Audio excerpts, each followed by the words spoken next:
Good morning. कैसे हैं आप सब? आज हम एक नए टॉपिक, नए चैप्टर की ओर चलते हैं। ये आपका दूसरा चैप्टर है और पिछली कक्षा में हमने इससे रिलेटेड बहुत सारी बातों को पढ़ा है। आपका चैप्टर है फूड कंपोनेंट्स। फूड कंपोनेंट्स क्या होता है ये मैं आपको अभी बताने वाला हूँ और उम्मीद है कि आप अच्छी तरह से जान जाएंगे, समझ जाएंगे। मैंने पिछली कक्षा में हम लोगों ने साथ में पढ़ा है फूड क्या होते हैं, न्यूट्रिएंट्स क्या होते हैं और फूड कंपोनेंट्स क्या, फूड इंग्रेडिएंट्स क्या होते हैं। तो न्यूट्रिएंट्स की मैंने थोड़ी सी चर्चा इसलिए की थी कि आगे जो आज का क्लास है उसमें आपको पढ़ना है न्यूट्रिएंट्स, सारे न्यूट्रिएंट्स के बारे में आपको जानना है। तो फूड तो आप जान ही रहे हैं क्या होता है। Animals and people eat to survive. तो मनुष्य, पशु पक्षी, जीव जंतु को जिंदा रहने के लिए, सरवाइव करने के लिए जिस चीज की आवश्यकता होती है उसे हम क्या कहते हैं? फूड कहते हैं। तो ये हमारा क्या हो गया? फूड हो गया। अब फूड इंग्रेडिएंट्स के बारे में भी आप जानते हैं। तो वहां मैंने फूड जो ईट टू सरवाइव के बारे में बात किया था पिछली कक्षा में। तो ईट टू सरवाइव, हम खाएंगे और जिंदा रहेंगे, ये कैसे संभव है? तो कुछ ना कुछ तो हमें फूड से मिल रहा है ना, जिसके कारण ये संभव है। तो वो क्या है? न्यूट्रिएंट्स। और मैंने पिछली कक्षा में न्यूट्रिएंट्स के बारे में थोड़ी सी चर्चा की और अभी इस क्लास में विस्तार से चर्चा करेंगे। तो न्यूट्रिएंट्स क्या है बताइए? न्यूट्रिएंट्स क्या है? न्यूट्रिएंट्स क्या है बताइए?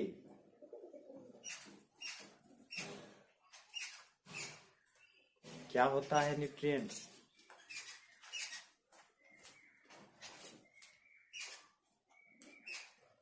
Compounds present in food essential for life and health। इसे हम क्या बोलते हैं? न्यूट्रिएंट्स। तो अब इसको आगे जानते हैं। इसके बहुत सारे टाइप्स हैं, उसमें से 5 major types, major nutrients in our food.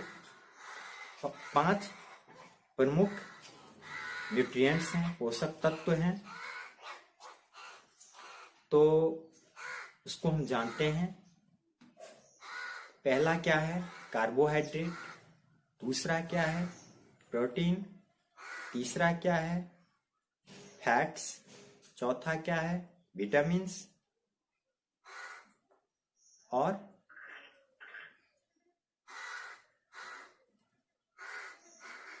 Minerals. 5वां आपका क्या हो गया? मिनरल्स। तो carbohydrate, protein, fats, vitamins and minerals. इसके अतिरिक्त 2 और होते हैं, और 2 और क्या क्या होते हैं? एक डाइटरी फूड होते हैं और दूसरा वाटर। तो डाइटरी फूड को हम रफेज भी बोलते हैं, जिसे हिंदी में रुक्षांश बोला जाता है। आप पढ़ेंगे, एनसीईआरटी बुक में दिया हुआ है, हिंदी बुक में। इसे हम क्या बोलते हैं? रुक्षांश, हिंदी शब्द है। और डाइटरी फूड समझ गए। और डाइटरी फूड और वाटर क्या है? डाइटरी फूड एंड वाटर, ये 5 न्यूट्रिएंट्स के अतिरिक्त हैं। तो आज ये 5 न्यूट्रिएंट्स को हमको क्या करना है? पढ़ना है। तो शुरुआत करते हैं। पहला, कार्बोहाइड्रेट्स। ये क्या है? कार्बोहाइड्रेट क्या है? थोड़ी बहुत आप भी जानते होंगे कि ये कार्बोहाइड्रेट क्या क्या है। Carbohydrates are one of the main types of nutrients they are the most important source of energy for your body.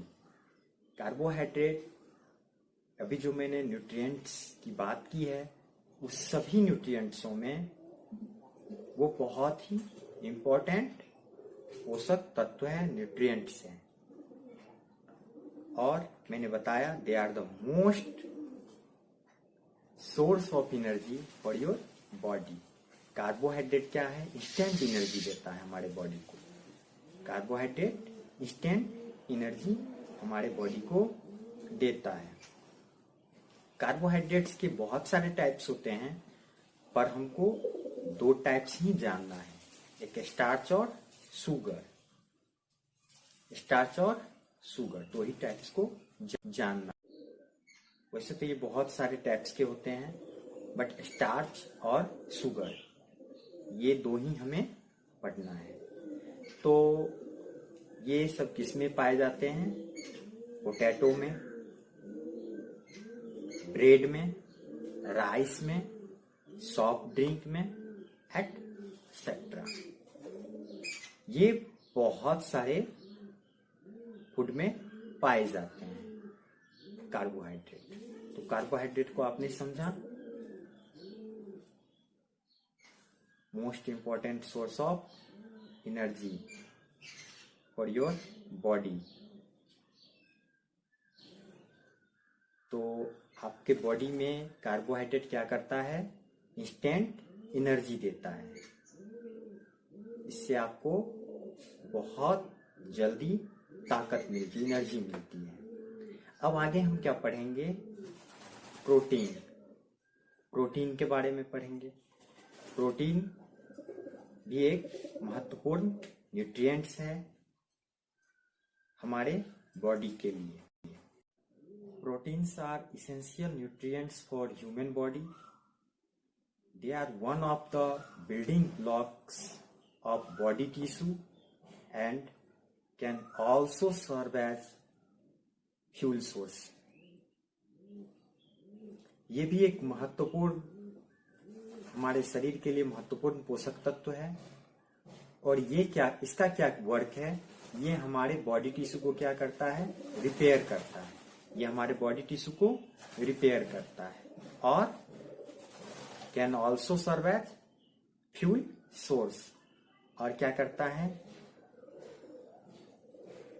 ईंधन के तौर पे, जैसे ईंधन होता है उसी तरह से ये प्रोटीन हमारे ह्यूमन बॉडी में क्या करता है? वर्क करता है। इसके सोर्सेस क्या क्या हैं? एग हैं, आलमंड हैं, पल्सेस हैं, मिल्क है। और एक बात जान लीजिए कि सबसे ज्यादा प्रोटीन, यानी richest source of protein soybean है। सोयाबीन क्या है? Richest source of protein. वैसे पल्सेस में भी अत्यधिक मात्राएं में प्रोटीन पाई जाती है, फिर भी सबसे ज्यादा प्रोटीन सोयाबीन में पाया जाता है। अब आगे क्या पढ़ना है? दो मेजर न्यूट्रिएंट्स मैंने पढ़ा अभी, कार्बोहाइड्रेट एंड प्रोटीन्स। अब क्या पढ़ना है? हमें फैट्स पढ़ना है। फैट्स का भी हमारे बॉडी में इंपॉर्टेंट रोल है। Fats are nutrients that give energy and store energy to keep them warm. ये क्या करता है? हमें फैट का क्या वर्क है? ये हमें एनर्जी देता है और एनर्जी स्टोर भी करता है और हमारे बॉडी को मेंटेन, बॉडी टेम्परेचर को मेंटेन करता है, गर्म रखता है। इसका सोर्स क्या सब है? इसका सोर्स क्या सब है? पहला सोर्स है मीट, दूसरा सोर्स है ऑयल, फैट उसमें ज़्यादा रहता है ऑयल में। उसके बाद फिश, उसके बाद सम डेयरी प्रोडक्ट्स, इसमें क्या होते हैं, फैट्स होते हैं। और अब हम विटामिन्स के बारे में पढ़ते हैं। तो विटामिन्स क्या है? Vitamins are substances that your body needs to grow and develop. Vitamin हमारे बॉडी को क्या करता है, हमारे शरीर को क्या करता है, डेवलप करता है, हमारे शरीर का पूर्ण विकास करता है। विटामिन्स बहुत सारे हैं। कौन कौन से विटामिन्स हैं आप सभी जानते हैं, क्योंकि ये बचपन से ही लोग जानने लगते हैं vitamins. Vitamin A, vitamin B, vitamin C, vitamin D, vitamin E और के। विटामिन बी में बी कॉम्प्लेक्स भी आता है, इसमें बहुत सारे विटामिन्स हैं।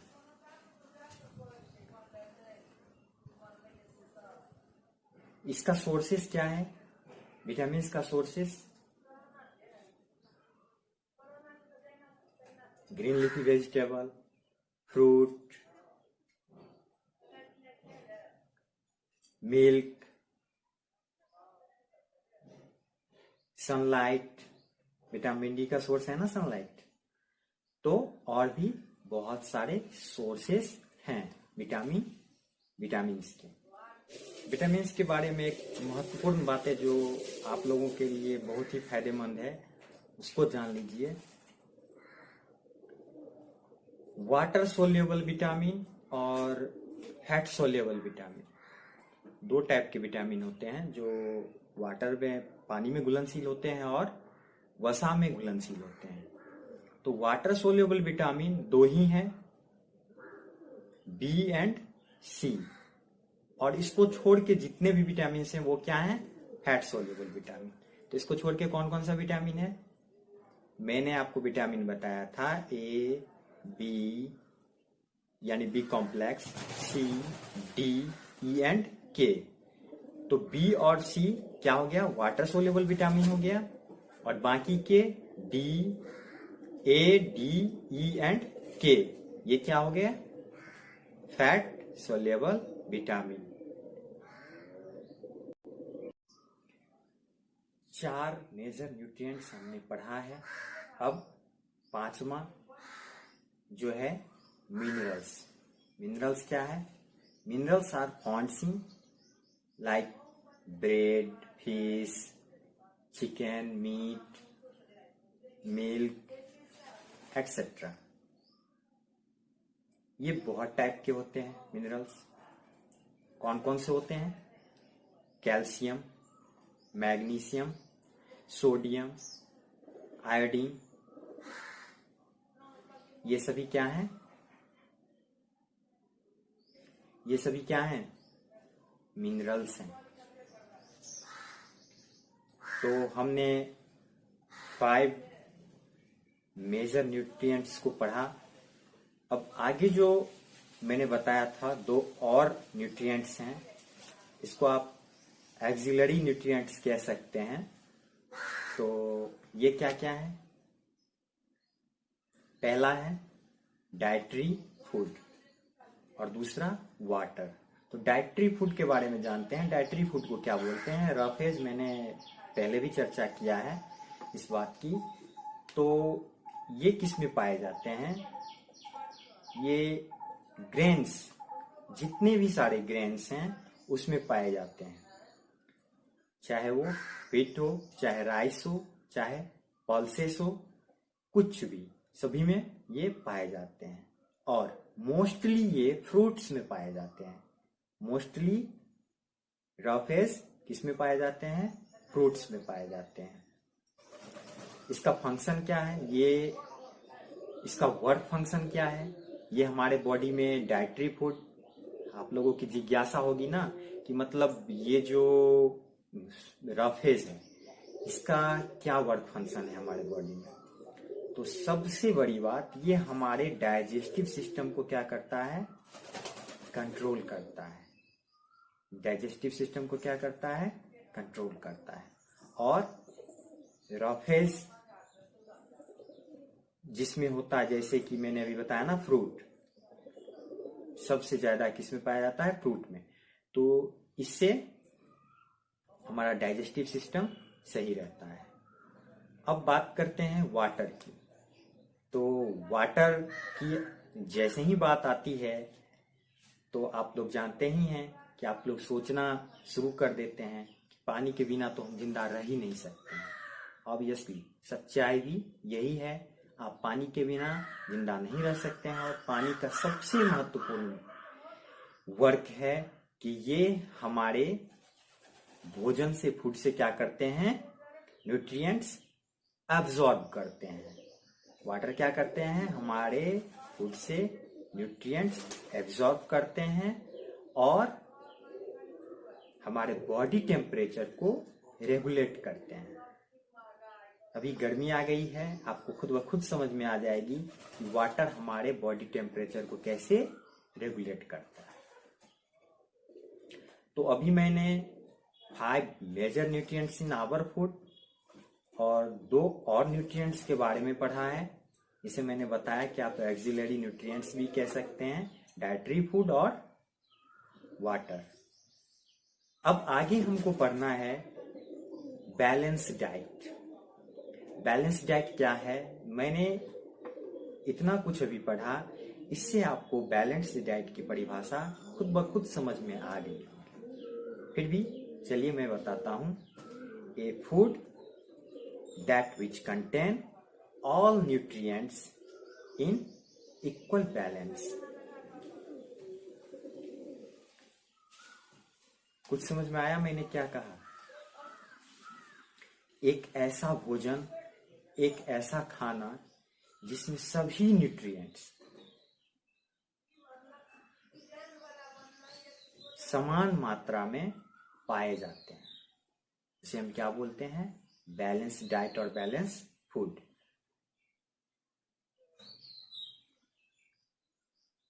ए diet which contain all nutrients in right amount, या फिर जो मैंने बताया अभी, समान मात्रा में जो जिस फूड में न्यूट्रिएंट्स, सभी न्यूट्रिएंट्स पाए जाते हैं, उसे हम क्या बोलते हैं?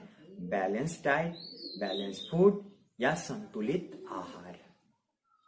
इसे हम संतुलित आहार कहते हैं।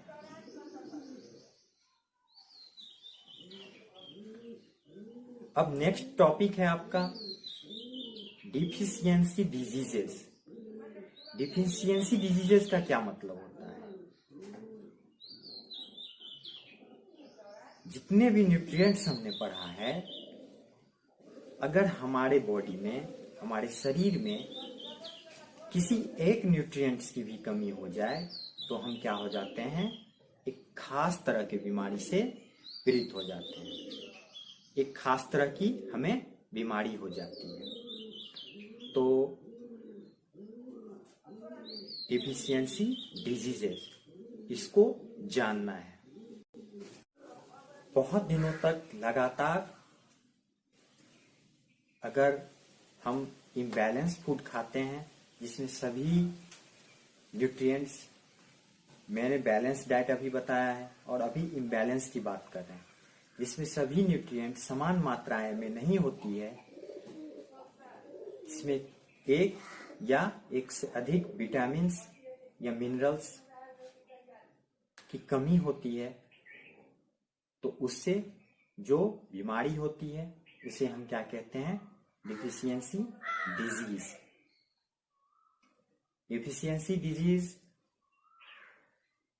का चार्ट हम वीडियो में दे देंगे, डाल देंगे, और उम्मीद है कि आप लोग उस चार्ट का अध्ययन करके अच्छी तरह से जान लेंगे कि कौन से विटामिन्स की कमी से कौन से डिजीज होता है। जैसे विटामिन ए की बात करें तो क्या होता है? विटामिन ए की कमी से कौन सी बीमारी होती है? Loss of vision. Vitamin B की कमी से बेरी, सी की कमी से स्कर्वी, डी की कमी से रिकेट्स, से बहुत सारी बीमारियां हैं जो हर एक न्यूट्रिएंट्स की कमी से हमारे शरीर को इफेक्ट करता है। आयोडीन की कमी से ग्वाइटर, तो आपने पढ़ा, समझा, और ये जो डिफिशियंसी डिजीज है इसका चार्ट मैं वीडियो में डालूंगा और आप अच्छी तरह से उस चार्ट का अध्ययन करेंगे और खुद से एक चार्ट प्रिपेयर भी करेंगे। और एक सबसे बड़ी बात कि आपके इस food components of food chapter में कुछ न्यूट्रिएंट्स के टेस्ट के बारे में भी पढ़ना है, जिसको हम अगले पार्ट में पढ़ेंगे।